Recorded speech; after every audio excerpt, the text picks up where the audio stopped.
Ian Scott Cohen, your performance coach, back with another video about imposter syndrome. This one specifically focused on how school, and in particular grades, actually sow the seeds for what turn into feelings of self-doubt and inadequacy later on in life. So grades do this in two ways that oftentimes don't get talked about. The first is grades end up misframing what school is about. So when you get a grade at the end of a test, you say you get an 80, we think, oh, the grade represents us and what we're capable of. And that's what students internalize.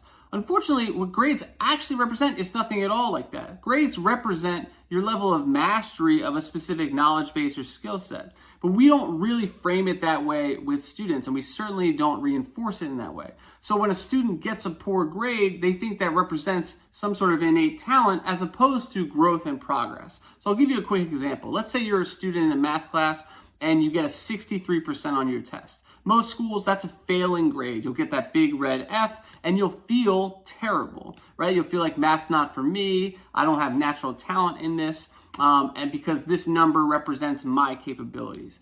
However, if you just reframe what that grade represents, it can change the entire experience. So if a student gets a 63%, you could also frame it as, hey, you've mastered 63% of the material on this test. We just have 37% left that we need to work on. Now, if we were to frame that for students in that way, it would make growth and progress be the goal, as opposed to the actual number and the test being the goal in itself. And this translates into adulthood because we start to think of achievements as the goal versus the actual progress, growth, and experience. And anybody who's been in the working world knows that day in and day out, work keeps coming. It never really stops. Even if you achieve your next goal, there's always more to be done. And that's where we really get into this trap. Some people call it a happiness trap. There's a great book out there called just that. And it makes you focus on the ends and not the actual journey. It's a cliche, but as you get older, you start to learn more and more how that's true. The second way that grades sow the seeds for imposter feelings later on is really around validation. So when somebody gets a great grade in a class, oftentimes they get a gold star, they get it put up on the board, they get recognized in front of everybody. And the challenge is not what it does to that student, because that's obviously a positive experience for them. It's what it does to all the other students, who then what they do is internalize the fact that, okay, to be recognized by somebody else is what achievement looks like.